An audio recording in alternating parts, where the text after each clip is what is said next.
3i Atlas ये उस Interstellar object का नाम है जो कि हमारे सोलर सिस्टम में एंटर होने के बाद सीधा हमारे प्लेनेट अर्थ की तरफ बढ़ रहा है। लेकिन सवाल तो ये खड़ा होता है कि आखिर इस अनजान से मेहमान को इतनी इंपॉर्टेंस दी क्यों जा रही है। क्या वास्तव में 3i एटलस जैसा इंटरस्टेलर ऑब्जेक्ट हमारे प्लेनेट के लिए खतरा हो सकता है, या ये पूरी ही कहानी सिर्फ हमें बढ़ा चढ़ा कर बताई जा रही है। इसके साथ ही क्या वास्तव में ये ऑब्जेक्ट किसी परग्रही सभ्यता का स्पेसक्राफ्ट है या फिर एक सिंपल सा स्पेस ऑब्जेक्ट। वेल गाइस, आज की इस वीडियो में मैं ना सिर्फ आपको इस ऑब्जेक्ट की सारी रियलिटी बताऊंगा, बल्कि आज मैं सबसे पहली बार कुछ ऐसे एविडेंसेस और प्रूफ भी आपके सामने रखूंगा जिसे जानने और समझने के बाद इस ऑब्जेक्ट की पोल बुरी तरीके से खुल जाएगी। तो गाइस, कुर्सी की पेटी बांध लीजिए क्योंकि आज स्पेस की एक ऐसी मिस्ट्री खुलने वाली है जिसे जानने के बाद खुले आसमान को देखने का आपका नजरिया एक ही झटके में बदल जाएगा।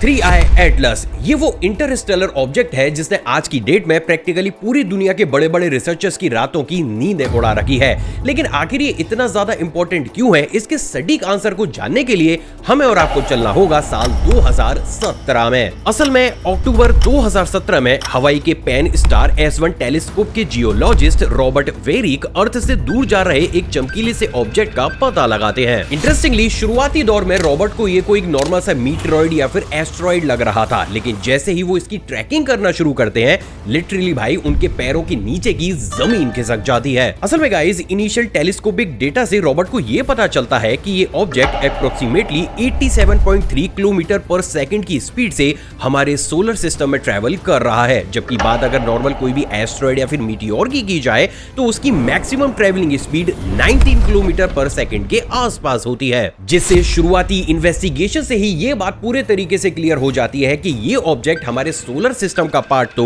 बिल्कुल भी नहीं हो सकता। इंटरेस्टिंग बात यह है दोस्तों कि ये ऑब्जेक्ट सिर्फ स्पीड के ही मैटर में हमारे रिसर्चर्स को हैरान नहीं कर रहा था।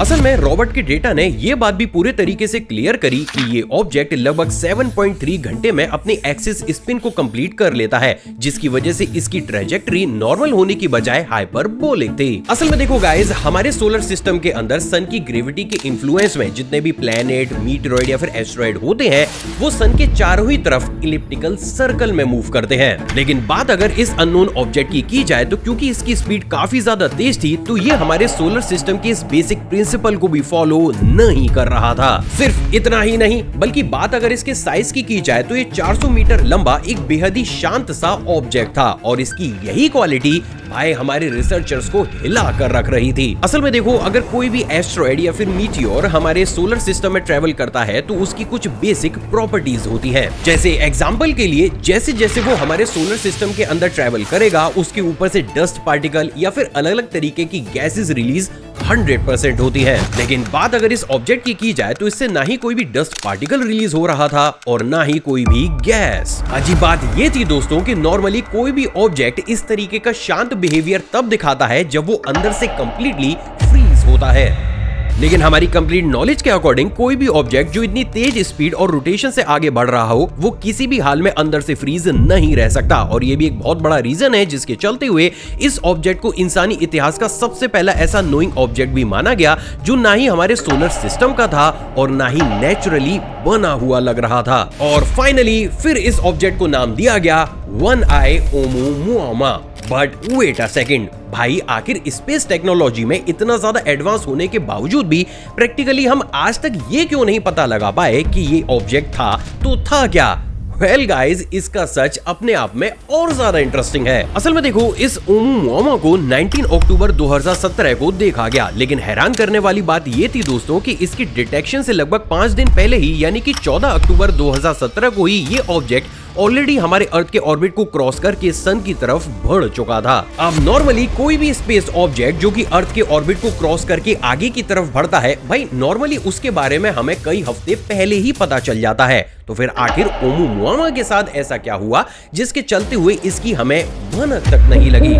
असल में गाइस, ये ऑब्जेक्ट नॉर्मली टम्बलिंग रोटेशन को कैरी करता हुआ आगे बढ़ रहा था। सिंपल लैंग्वेज में, अगर कोई भी ऑब्जेक्ट हमारे सोलर सिस्टम के अंदर एंटर करता है या फिर सोलर सिस्टम में ट्रेवल करता है, तो वो एक कॉमन से पैटर्न को लेकर एक सिंपल रोटेशन को फॉलो करता है। लेकिन बात अगर ओमुमुआमा की जाए तो ये ना सिर्फ हमारे स्टैंडर्ड प्लेनेटरी रोटेशन के लॉ को तोड़ रहा था, बल्कि ये अपने एक्सिस पर अनस्टेबल स्पिन को भी कर रहा था, जिसकी वजह से इसे डिटेक्ट कर पाना किसी भी इंसानी टेक्नोलॉजी के लिए बहुत ज्यादा टफ था। और देखो, ये भी एक बहुत बड़ा रीजन है जिसके चलते हुए इस ऑब्जेक्ट को आज भी शक की निगाहों से देखा जाता है। क्योंकि गाइस, अगर आप भी इसकी सारी ही क्वालिटीज को उठाकर देखेंगे तो काफी हद तक इससे ये बात क्लियर होती है कि शायद ये ऑब्जेक्ट हम इंसानों की नजर से छिपकर कुछ ऑब्जर्व करके किसी दूसरी डायरेक्शन में भागने की कोशिश कर रहा था। तो इस पॉइंट पर चलो हम ये मान लेते हैं कि हम इंसानों से गलती हुई, हम इसे डिटेक्ट नहीं कर पाए और ये चुपके से अपना काम करके आगे चला गया। लेकिन सवाल तो ये खड़ा होता है कि क्या इसकी वजह से हमारे प्लेनेट अर्थ पर कोई भी डायरेक्ट या फिर इनडायरेक्ट असर भी पड़ा? वेल गाइस, शायद उसका आंसर है हाँ। असल में साल 2017 में ओमुमुआमा के हमारे सोलर सिस्टम में एंटर करने के बाद हमारे प्लेनेट अर्थ पर कुछ ज्यादा ही मिस्टीरियस सी घटनाएं भी घटी। एग्जांपल के लिए 7.1 मैग्नीट्यूड का पावरफुल भूकंप मैक्सिको सिटी और आसपास के इलाकों में आता है। सैडली इस अर्थक्वेक में 370 से ज्यादा लोगों का देहांत होता है और कई हजार लोग घायल हो जाते हैं। इंटरेस्टिंग बात यह है दोस्तों कि यह साल 1985 के बाद मैक्सिको में आया अभी तक का सबसे ज्यादा पावरफुल अर्थक्वेक था। इसके साथ ही 7.3 मैग्नीट्यूड के अर्थक्वेक ने ईरान और इराक बॉर्डर को भी हिला दिया, जिसमें भी लगभग 600 से ज्यादा लोगों का देहांत हुआ, जबकि 8000 से ज्यादा लोग घायल हुए। सिर्फ इतना ही नहीं, बल्कि सिएरा लियोन की राजधानी फ्री टाउन में भी भारी बारिश के चलते हुए एक बहुत बड़ा भूस्खलन होता है। अजीब बात यह है दोस्तों कि ये सभी इंसिडेंट अनप्रेडिक्टेबल और काफी ज्यादा अजीब टाइमिंग के साथ होते हैं। अब यहाँ तक की बात सुनने के बाद आपके दिमाग में ये आया होगा कि भाई ये तो कोइंसिडेंस भी हो सकता है। जी हाँ, मैं बिल्कुल मानता हूँ कि ये कोइंसिडेंस हो सकता है, लेकिन कोइंसिडेंस एक बार होता है, 3 बार नहीं। 30 अगस्त 2019 केनेडी बोरिसोव नाम के एक एस्ट्रोनॉमर खुद के टेलीस्कोप से एक बड़े अजीब से ऑब्जेक्ट को डिस्कवर करते हैं। इंटरेस्टिंगली, ये ऑब्जेक्ट भी साल 2017 में डिटेक्ट किए गए ओमुमुआमा ऑब्जेक्ट की तरह काफी ज्यादा अजीब सी प्रॉपर्टीज को होल्ड करता था। इंटरेस्टिंग बात यह है दोस्तों कि जब ये ऑब्जेक्ट हमारे सोलर सिस्टम के अंदर एंटर करता है तो इसकी स्पीड लगभग 30 किलोमीटर पर सेकंड की होती है, लेकिन जैसे जैसे ये हमारे अर्थ के ऑर्बिट को क्रॉस करके सन की तरफ आगे बढ़ता है, इसकी स्पीड बढ़कर लगभग 50 किलोमीटर पर सेकंड की हो जाती है। स्ट्रेंज बात यह है दोस्तों कि जैसे ही ये इंटरस्टेलर ऑब्जेक्ट हमारे सोलर सिस्टम के अंदर एंटर करता है, ये उस पाथ को फॉलो करता है जिस पाथ पर ना ही कोई भी मैसिव मीटियोर मौजूद था और ना ही कोई भी प्लेनेट, जिससे काफी हद तक हमारे रिसर्चर्स को लगने लगा कि शायद इस ऑब्जेक्ट का जो रोटेशन और स्पीड है ये नेचुरल ना होकर प्री प्लान्ड हो सकती है। सिर्फ इतना ही नहीं, बल्कि जैसे ही ऑब्जेक्ट सन के करीब पहुंचता है, अचानक से इसके न्यूक्लियस का एक टुकड़ा अलग होकर सन को ऑर्बिट करना शुरू कर देता है। अब देखो गाइस, ये चीज हम इंसानों के लिए ना काफी ज्यादा अजीब थी, क्योंकि प्रैक्टिकली कोई भी नेचुरल ऑब्जेक्ट इस तरीके की प्रॉपर्टी को कभी भी नहीं दिखा था।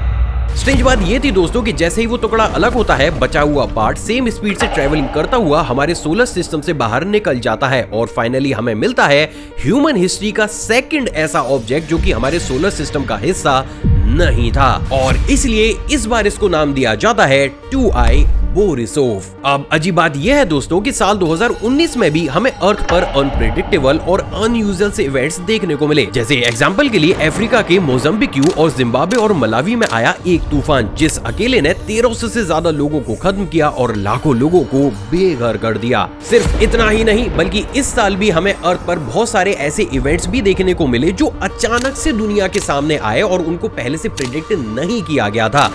मे बी गाइस, इस बार भी ये कोइंसिडेंस हो सकता है, लेकिन क्या यही कोइंसिडेंस हमें इस साल यानी कि 2025 में भी देखने को मिल रहा है? Let's find out.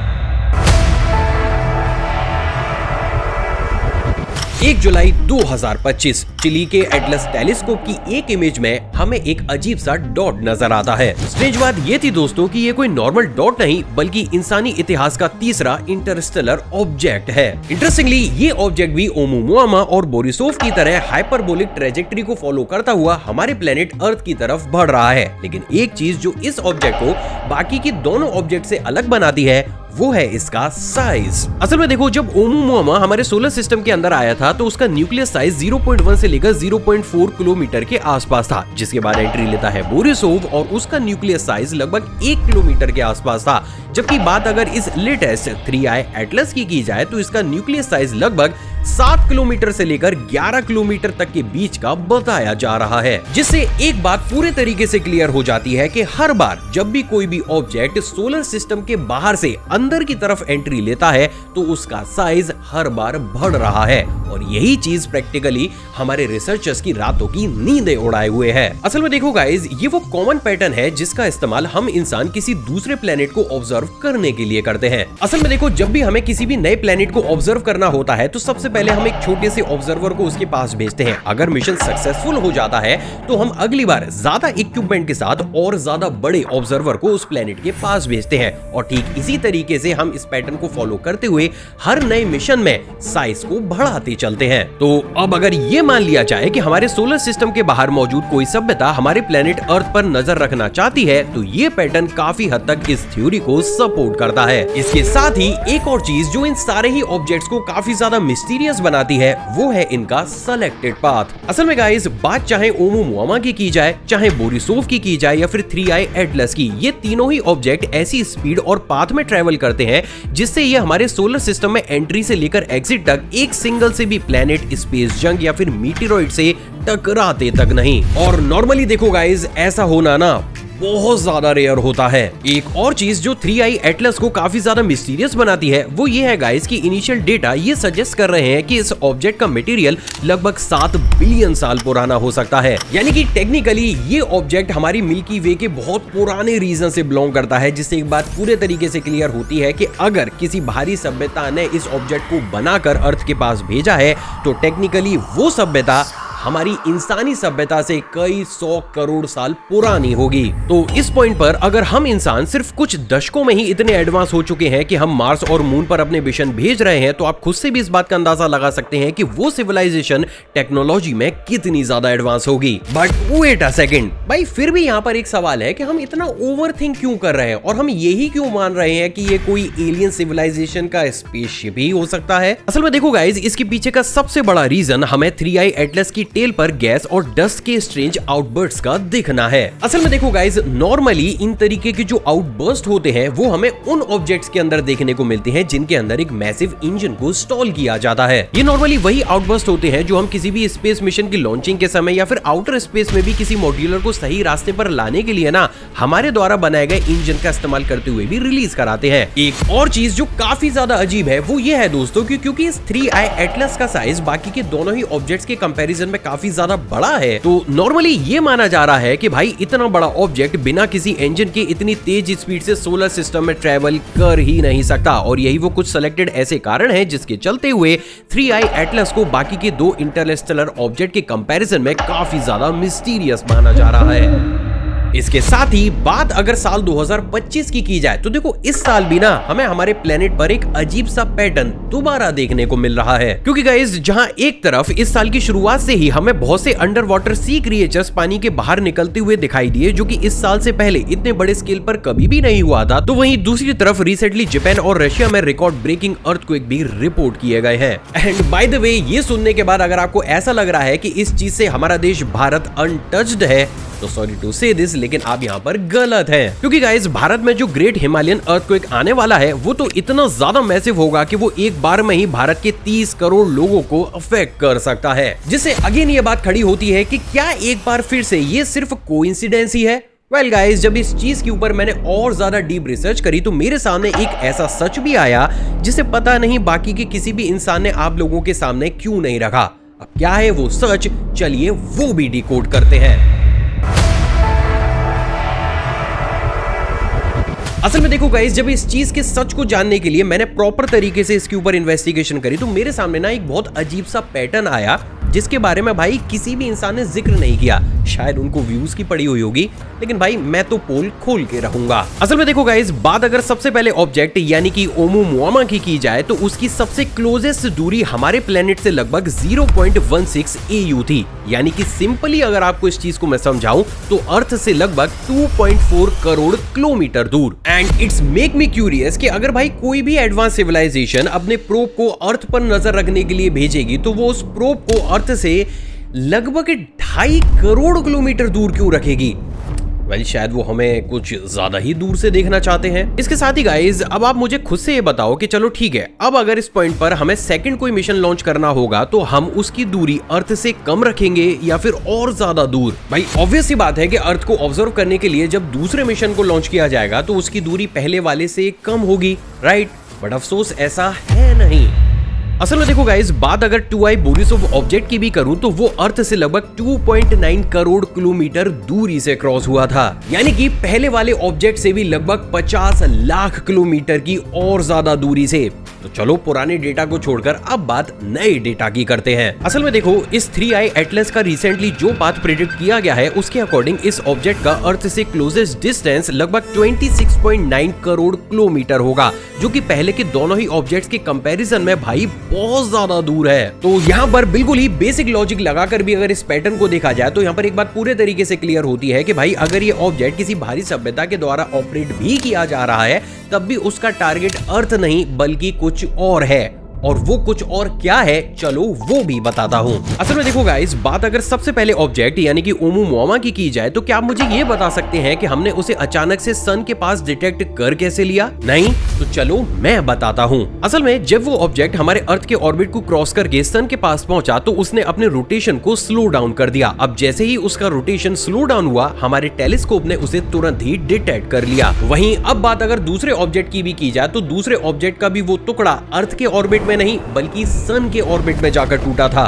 सिर्फ इतना ही नहीं बल्कि बात अगर 2025 के 3i एटलस की भी की जाए तब भी हमारी इनिशियल रिपोर्ट इस बात को क्लियर करती है कि इस ऑब्जेक्ट की मैक्सिमम एक्टिविटी सन के अराउंड ही रिकॉर्ड की जाएगी, जिससे एक बात पूरे तरीके से क्लियर होती है कि अगर कोई ऑब्जर्वेशन पॉइंट है भी तो वो अर्थ नहीं बल्कि सन है। हालांकि देखो गाइस, हमारे लिए सन भी काफी ज्यादा इंपॉर्टेंट है, तो ये चीज भी हमारे लिए थोड़ा सा चिंता की बात तो जरूर है कि आखिर सन के आसपास भी इस तरीके की एक्टिविटीज क्यों हो रही हैं। लेकिन ये कहकर लोगों को फालतू की टेंशन देना कि इस ऑब्जेक्ट का टारगेट अर्थ ही है, शायद भाई इन पॉइंट्स को देखने के बाद आपका ये भ्रम तो पूरे तरीके से क्लियर हो चुका होगा। एंड आई होप आज इस टॉपिक पर ये वीडियो देखने के बाद आपको बाकी वीडियोस देखने की कोई जरूरत भी फील नहीं होगी। अब देखो गाइज, इस चीज के ऊपर जितनी इन्वेस्टिगेशन और रिसर्च मैं कर सकता था वो करके मैंने आपको दे दी है और मुझे उम्मीद है कि आपको ये रिसर्च पसंद भी आई होगी। गाइज, अगर ये वीडियो आपको पसंद आई हो तो प्लीज दिल खोलकर इसको लाइक एंड शेयर जरूर कीजिएगा। आपका क्या पॉइंट ऑफ व्यू है नीचे कमेंट सेक्शन में कमेंट जरूर कीजिएगा। चैनल पर नए हैं तो चैनल को सब्सक्राइब कर उस बेल आइकन को प्रेस जरूर कीजिएगा।